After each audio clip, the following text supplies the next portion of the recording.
Hello chess lovers, Suren here, and in this video I want to take a quick look at a very interesting and aggressive attacking game played by Stockfish chess engine against neural network based chess engine LCZero. This is a game played in round 92 at 2020 Top Chess Engine Championship Season 19 Superfinal. In this game Stockfish had white pieces and it opened up with e4, to which Leela answered with French defense d4, d5, knight c3, bishop b4. Winawer variation is on the board, e5, advanced variation, and queen d7.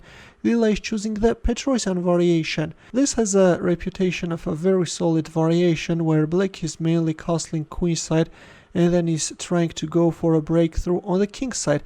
And also, once this queen is appearing on the 7th rank, already to queen g4, black can answer with f5. But instead, to queen g4, black decided to answer with bishop f8. He is moving back the dark squared bishop on its initial square, thus keeping it alive and also keeping the king side pawn structure intact.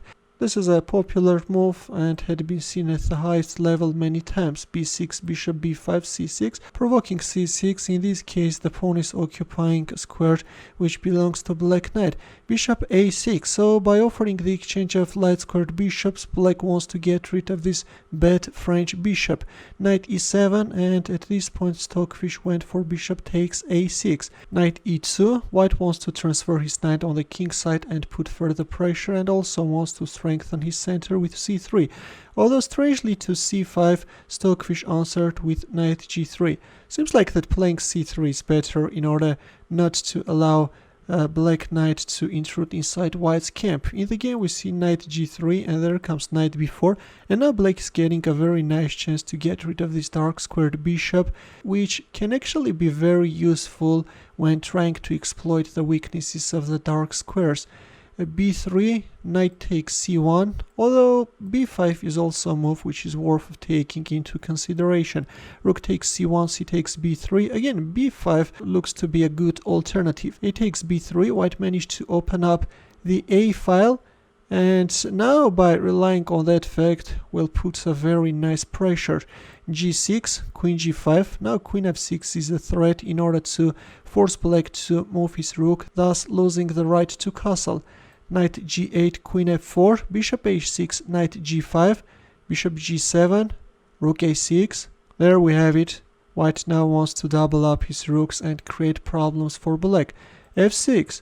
And thus we reached the critical position where Stockfish landed a heavy punch. Now Stockfish will make a brilliant positional sacrifice, which from a human perspective looks to be a very bold decision. At this point we see knight e4. Black wanted to free his position with f6, but with this knight sacrifice, white will now make use of the vulnerability of black's king side.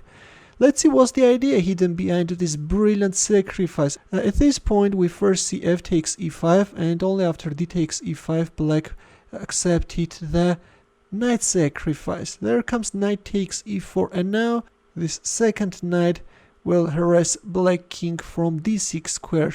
Knight h6, there comes knight d6 check.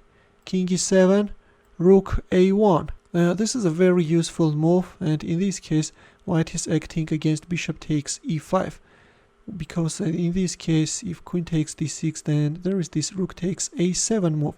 That's why to rook ca1 black answered with rook d8, and already bishop takes e5 is a threat because there's also a back rank weakness. g3, white is opening up a luft for his king, and g5.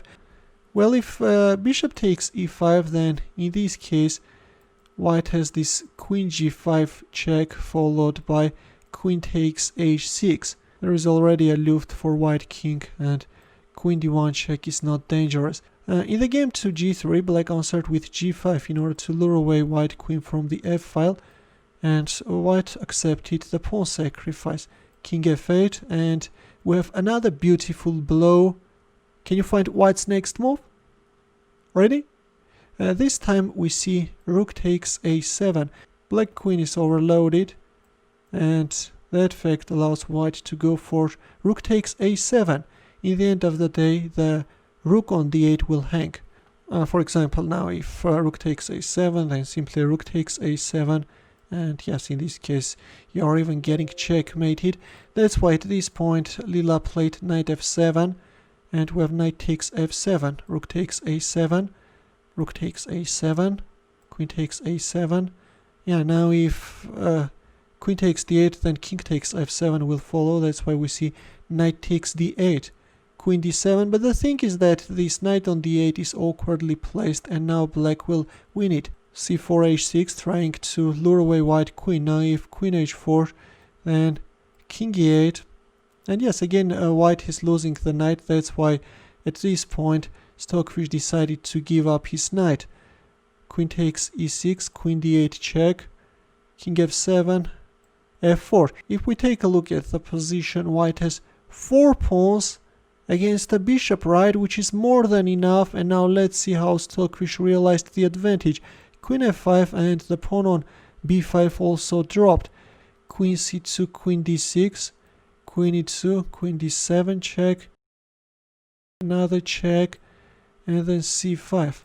Yeah, black's position is totally lost. Queen takes c5, queen e6, queen b5, king h3, queen f1 check, king h4. White king is in safety. There are no perpetual checks. As you know, queen endgames are tricky, but for Stockfish, this is a very easy task to realize the advantage. Well, we have a machine which calculates millions of moves per second. Queen takes b3, e7, queen g8. Yeah, finally now another queen will appear on the board. It's over. There we have it finally. After king h7, we see a resignation.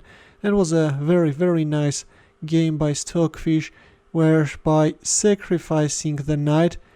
Where is that knight sacrifice? That was on move 22, right? It was at this point where Stockfish made this brilliant decision, sacrificed the knight, and then targeted black king and gradually intensified the pressure. In the end, a chess puzzle for you where the task is to find the mating line for white. As usual, we'll wait for your answer in the comment section. Feel free to check out my early uploads as well. We'll see you in my next video. Take care.